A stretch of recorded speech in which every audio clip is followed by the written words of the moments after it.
Hi అందరికి నమస్కారం.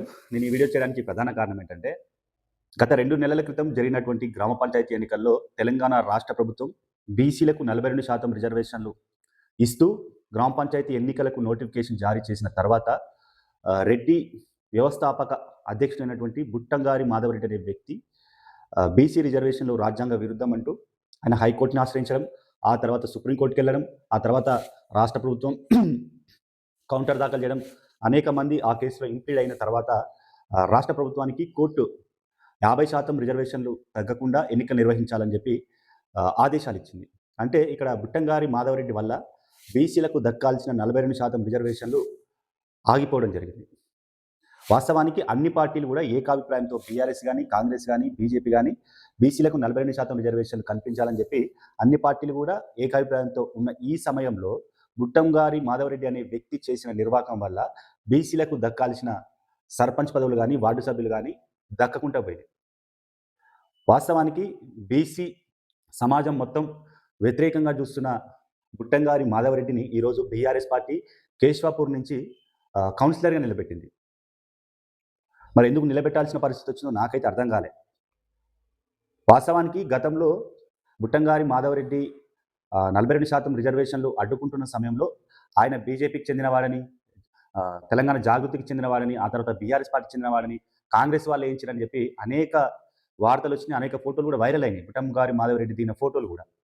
అయినా కూడా వాటిని ఎవరు ఏం పట్టించుకోలేదు. కానీ ఇప్పుడు మాత్రం బీఆర్ఎస్ పార్టీ బుట్టంగారి మాధవరెడ్డికి టికెట్ ఇవ్వడం పట్ల రాజకీయాల్లో తీవ్ర సంచలనాన్ని కలిగిస్తుంది, ఆసక్తి రేపుతుంది. ఎందుకు ఇవ్వాల్సి వచ్చింది? ఇదే విషయం మాజీ మంత్రి మల్లారెడ్డి గారిని మీడియా ప్రశ్నించడంతో ఆయన నాకేం తెలియదు, ఆయన 42% రిజర్వేషన్లు అడ్డుకునే విషయం నాకు తెలియదు, వీలైతే ఓడగొట్టండి, నాకు ఎవరో ఒక ఆయన సర్పంచ్ చెప్తే నేను ఆయనకు టికెట్ ఇవ్వాల్సి వచ్చింది కానీ నేను ఇష్టపూర్వకంగా ఇవ్వలేదు, నాకు తెలియదు, ఆయన ఎవరో కూడా తెలియదని కొట్టిపారేసే ప్రయత్నం చేస్తున్నాడు.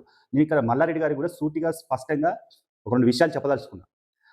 అయ్యా మల్లారెడ్డి గారు, మీరు బీఆర్ఎస్ పార్టీలో కీలకమైన హోదాలో ఉన్న మీరు మాజీ మంత్రిగా పనిచేశారు, ప్రస్తుతం చేవెళ్ళ ఎమ్మెల్యే కూడా ఉన్నారు. కనీసం బీసీ రిజర్వేషన్లు అడ్డుకున్నది ఎవరో కూడా తెలియలేదు అనంటే నమ్మే పరిస్థితిలో ఇప్పుడు ఎవరు లేరు. ఇప్పటికైనా బహిరంగంగా బీఆర్ఎస్ పార్టీ కేటీఆర్ గారు స్పందించి పుట్టంగారి మాధవరెడ్డి గారి విషయంలో ఒక స్పష్టత ఇవ్వాల్సిన అవసరం ఉన్నది.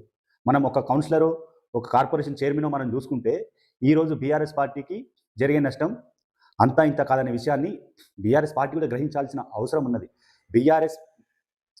బీసీలకు దక్కాల్సిన వాటి దక్కకుండా చేసిన వ్యక్తిని పార్టీలో చేర్చుకోవడమే ఒక వింత అయితే, పార్టీలో చేర్చుకున్న అతనికి కౌన్సిలర్ టికెట్ ఇచ్చి ప్రచారం చేయడం ఏదో నాకైతే ఏం అర్థం కాలే. వాస్తవానికి బీఆర్ఎస్ పార్టీలో బీసీలు మాత్రం తీవ్రమైన మనోవేదనతో ఉన్నారు, బహిరంగానే వ్యతిరేకిస్తున్నారు ఫేస్బుక్లో, సోషల్ మీడియాలో. మరి ఎందుకు ఇలాంటి పనులు చేయాల్సి వచ్చిందో అర్థం కాలేదు. నాకు తెలిసి అయితే బీఆర్ఎస్ పార్టీ నాయకత్వానికి జరిగి ఈ నిర్ణయం తీసుకోలేదనే నేనైతే భావిస్తున్నా. ఇప్పటికైనా మనకు పోతే ఒక కౌన్సిలర్ టికెట్ పోతపోయింది కానీ ఆ వ్యక్తిని ఓడించాలని కనుక ప్రకటిస్తే ఇప్పటికైనా కాస్త పార్టీకి లాభం చేకూరే అవకాశం ఉంటుందని తెలియజేస్తూ, మీరు కూడా మీ అభిప్రాయాన్ని తెలియజేసే ప్రయత్నం చేయండి. మీకు ఈ వీడియో నచ్చినట్టయితే లైక్ చేయండి, షేర్ చేయండి, సబ్స్క్రైబ్ చేయండి. థ్యాంక్ యూ, ధన్యవాదాలు.